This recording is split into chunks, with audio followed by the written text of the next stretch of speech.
dalam hidup berbangsa Dan bernegara. di Indonesia. Iya, dalam hidup berbangsa dan bernegara ini. Oh, begitu. Ya, kalau lihat sejarah, peran umat Katolik itu sangat sangat eh, sangat bermanfaat bagi bangsa Indonesia. Ya, bangsa kita mempunyai sejumlah tokoh Katolik yang tampil di kancah nasional seperti ada Surya Dikara.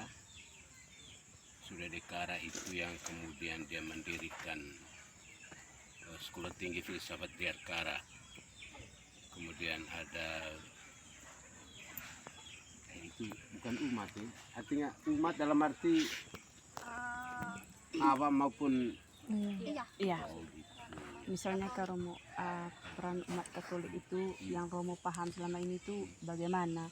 Terus apakah misalnya umat Katolik ini berpartisipasi tidak dalam lingkungan gereja Oh begitu? begitu. Iya. Peran umat Katolik Iya. dalam hidup menggereja Atau atau iya. Oh dalam hidup menggereja. Iya.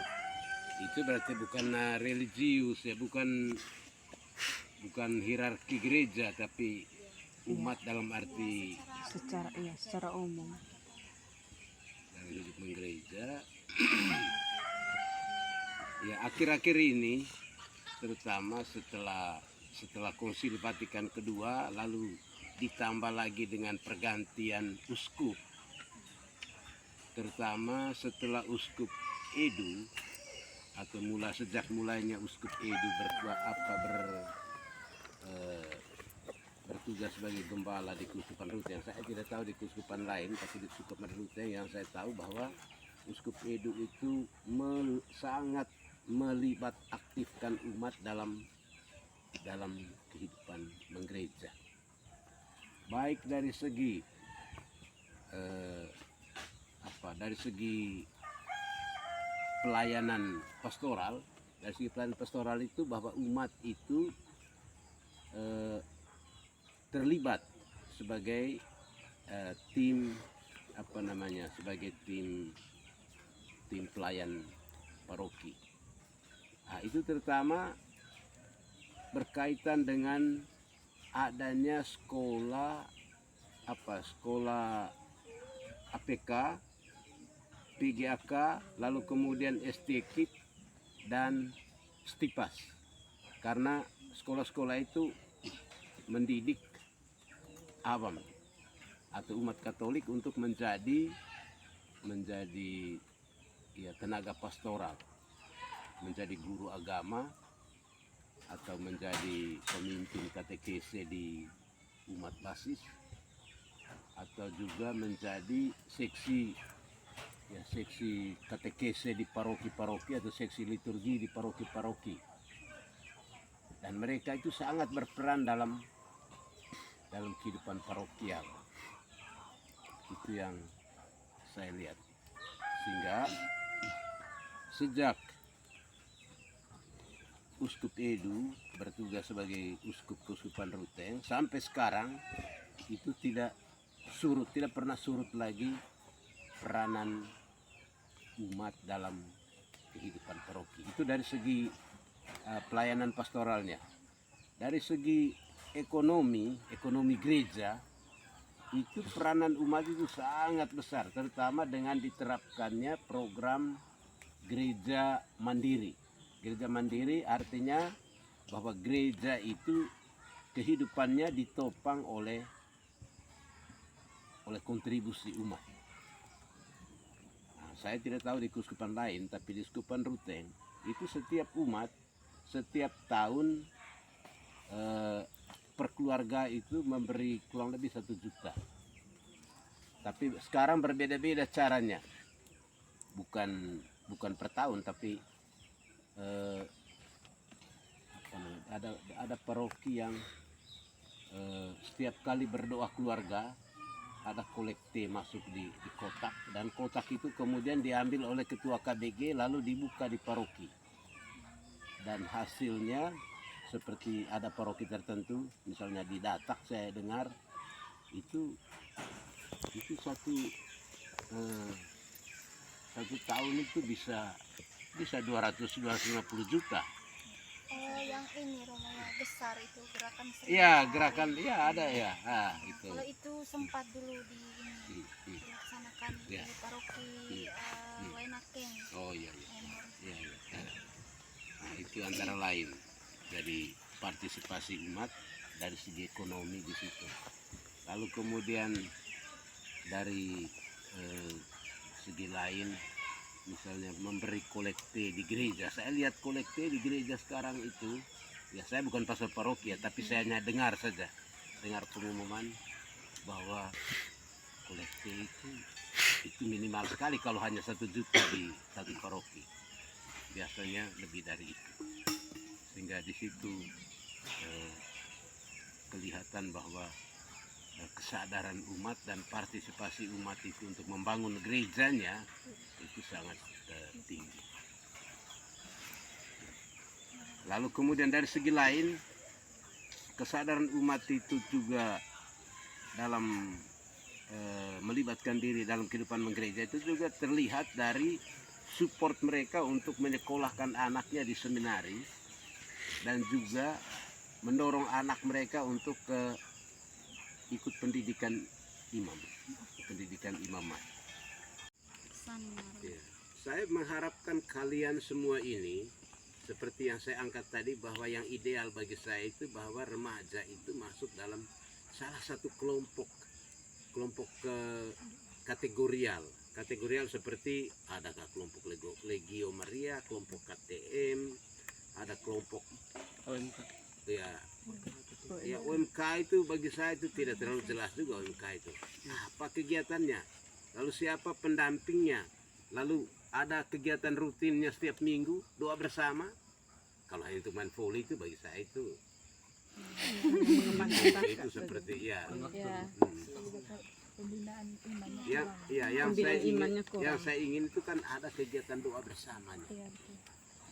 Karena bagi saya doa itu akan menggembleng mereka dari dalam dan oleh roh. Nah, kalau hanya kumpul untuk minum tuak bersama, main voli, main bola bersama, habis itu berkelahi, ya sudah. Baru OMK lagi namanya. Ya OMK, orang muda Katolik. Orang muda kacau. Jadi saya berharap bahwa setiap orang muda itu perlu mempunyai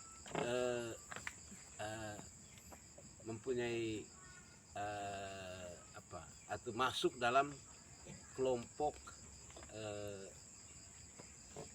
kategorial tertentu seperti KTM, THS, THM, kemudian Legio Maria.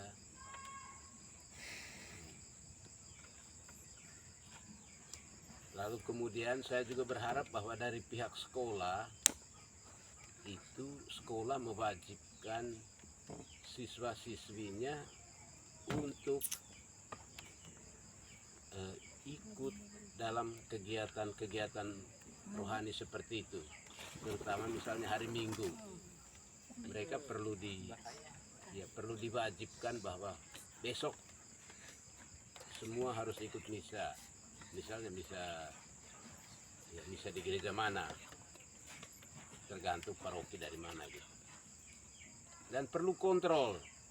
Kalau sudah sampai di sekolah, besoknya ditanya, kemarin siapa yang tidak ke gereja, jangan lepas saja. Nah, ada sejumlah guru yang wajib memberi tanda tangan kepada siswa yang hadir dengan catatannya atas khotbah hari itu atau bacaan-bacaan hari itu. Itu cara yang baik.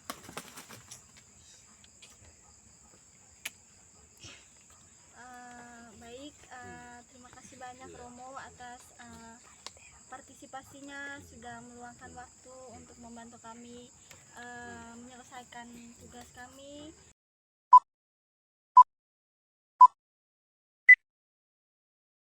Baik, tema yang akan diambil yaitu peran umat Katolik dalam hidup beriman dalam konteks berbangsa dan bernegara di Indonesia.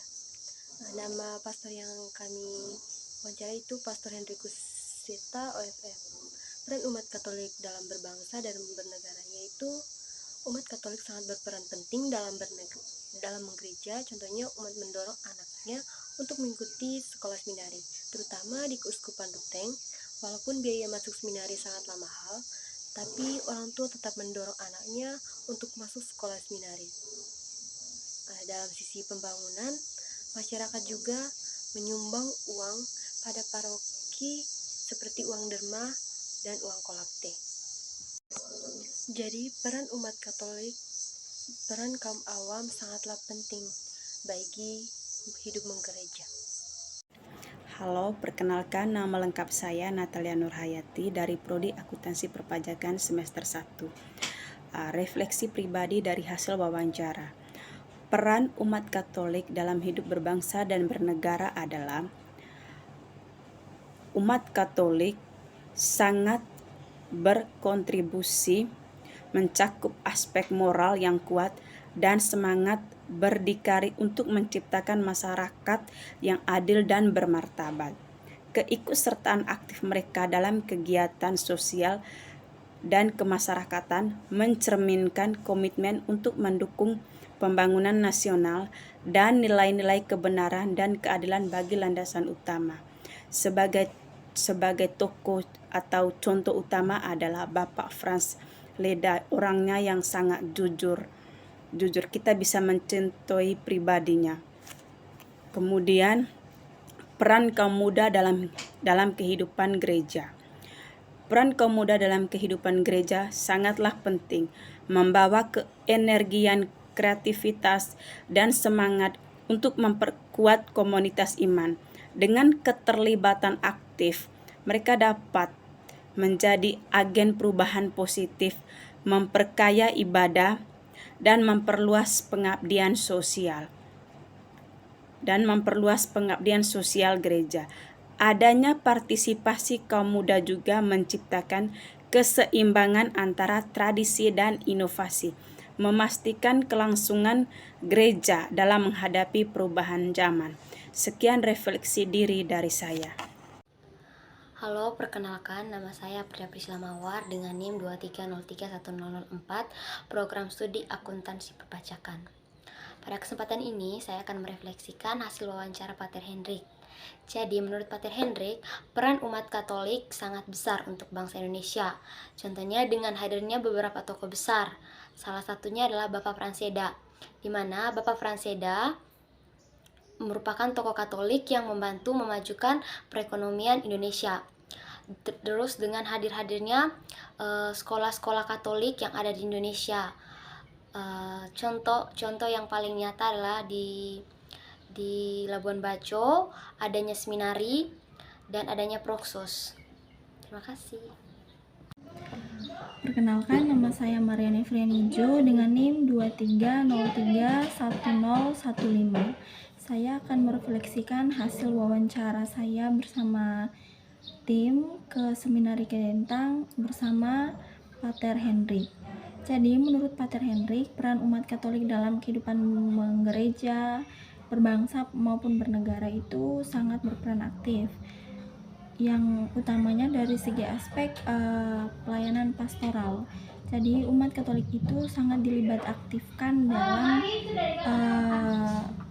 dalam kegiatan liturgi gereja. Tetapi untuk mahasiswa sendiri, menurut Pater Hendrik itu mahasiswa dilihat belum berperan aktif dalam kehidupan menggereja maupun beriman. Walaupun masuk dalam anggota-anggota orang muda Katolik, tetapi banyak sekali kegiatan yang dirasa atau dinilai belum terlalu bermanfaat. Jadi menurut Pater Hendrik ini, mahasiswa Katolik seharusnya lebih ikut serta atau berperan aktif, bukan hanya dalam organisasi OMK, melainkan yang paling tepat adalah dalam kegiatan Legio Maria, kemudian KTM, THS, serta THM. Jadi sekian saja dari saya, terima kasih. Perkenalkan, nama saya Sabina Satrina Pandu.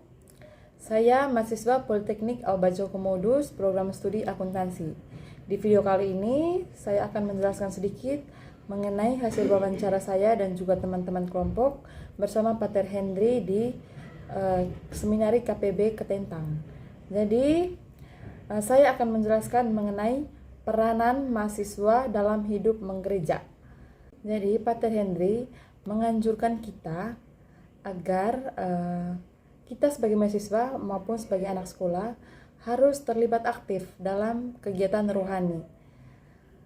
Dan juga kita harus ikut dalam komunitas rohani seperti KTM, Legio Maria, maupun komunitas rohani lainnya. Itu bertujuan sebagai bentuk atau upaya kita dalam pembinaan iman. Dan dengan mengikuti komunitas tersebut, kita bisa hidup dengan penuh keyakinan kepada Tuhan. Pater Henry juga menyarankan kita sebagai mahasiswa maupun sebagai anak sekolah agar pergi ke gereja setiap hari Minggu, pergi berdoa setiap hari Minggu. Nah, dia melihat bahwa di Labuan Bajo ini banyak sekali anak sekolah, para remaja maupun mahasiswa. Namun yang pergi ke gereja itu sangat minim sekali. Oleh karena itu, dia menganjurkan agar kita juga harus memiliki inisiatif untuk pergi ke gereja. Dengan begitu, iman kita akan selalu kuat. Dan dia juga berharap agar para guru ikut serta dalam memotivasi para muridnya agar agar anak sekolahnya rajin ke gereja setiap hari Minggu. Terima kasih.